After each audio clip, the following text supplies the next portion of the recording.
జీవితాంతం పోరాడు, అలసిపోకు ఏనాడు.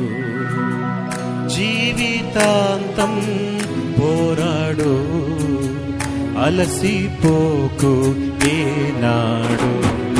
యజమానుడు వాడుకుంటకు అర్హమైన పాత్రగా ఉండుటకు, యజమానుడు వాడుకొనుటకు అర్హమైన పాత్రగా ఉండుటకు. జీవితాంతం పోరాడు, అలసిపోకు ఏనాడు. జీవితాంతం పోరాడు, అలసిపోకు ఏనాడు.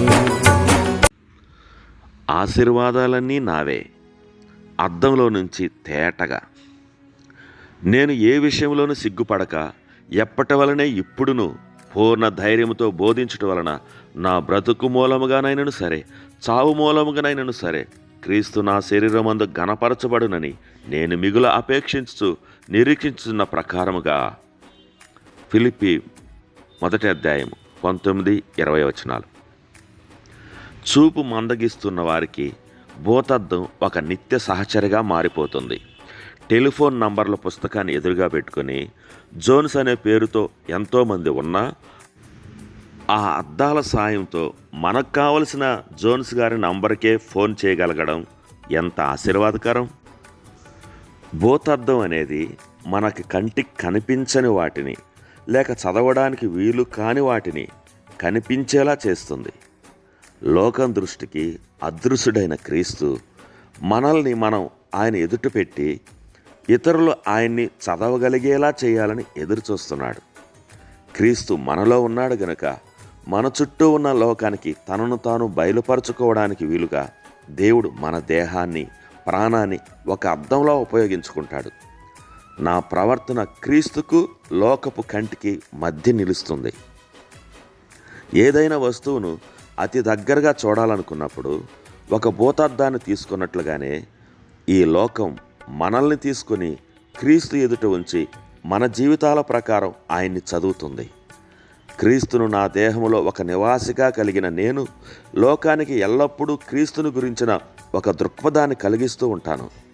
ఆ దృక్పథం ఆయన కోరుకున్నదిగాను, ఆయనకు సంతోషం కలిగించేదిగాను ఉండకపోవచ్చునేమో, కానీ జనం మాత్రం నాలో క్రీస్తును చూస్తూనే ఉంటారు. కొన్నిసార్లు భూతద్దాన్ని శుభ్రంగా తుడవాల్సి ఉంటుంది. అప్పుడే అది మరింత స్పష్టంగా కనిపిస్తుంది. క్రీస్తు మనలో ఉండి లోకానికి కనిపిస్తుంటాడు కనుక మనం ఏమై ఉన్నామో, ఏం చేస్తుంటామో అదంతా ఆయన్ని బయలుపరచాలి, లేక పెద్దగా చూపించాలి. మన ప్రవర్తనను మనం శుభ్రంగా ఉంచుకొని మన జీవితాల్ని ఆయన ఎదుట నిలిపినప్పుడు ఈ లోకం క్రీస్తును తేటగా చూడగలదు. ఒప్పుకోని పాపంతో మన జీవితాలు మురికిగా ఉంటే మన అద్దం మురికిగా మారడం వల్ల లోకం దృష్టిలో క్రీస్తు మసకబారినట్లు కనిపిస్తాడు. మన అద్దం ఉన్న స్థితిని బట్టి, అంటే మన జీవితాల అద్దం ఉన్న స్థితిని బట్టి మనలో చాలామంది క్రీస్తు యొక్క చెదిరిపోయిన రూపాన్ని లోకానికి చూపిస్తుంటాం. ఆ కారణంగానే చాలామంది మన ద్వారా చూచిన దాని ఫలితంగా క్రీస్తు నుంచి వైదొలిగిపోతున్నారు. అందుకే మనం యజమానుడు వాడుకొనుటకు అర్హమైన పనిముట్లుగా ఉండాలి. మనకున్న ఆశీర్వాదం ఏంటంటే క్రీస్తు మనలో ఉన్నాడు.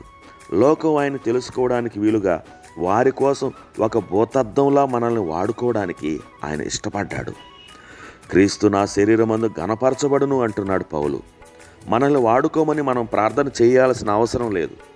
మనల్ని ఉపయోగించుకోవడానికి ఆయన ఎదురు చూస్తున్నాడు. ఆహా, ఏమి బాధ్యత, ఏమి అవకాశం! ఇది ఏ దేవదూతకు ఎన్నడూ దొరకని బాధ్యత, అవకాశం. తండ్రి, క్రీస్తే నా రక్షకుడని నేను ఆయన వద్దకు రావడానికి నాకు సహాయపడిన వారి ద్వారా ఆయన్ని నాకు బయలుపరిచినందుకు వందనాలు. ఇతరులు ఆయనను తేటగా చూడగలిగేలా నా జీవితాన్ని శుద్ధి చేయడానికి సమర్పిస్తున్నాను. నశించిన లోకం నా ద్వారా క్రీస్తును చూడగలిగేలా ప్రభు, నేను ఎల్లప్పుడూ నీకు అందుబాటులో ఉంటాను.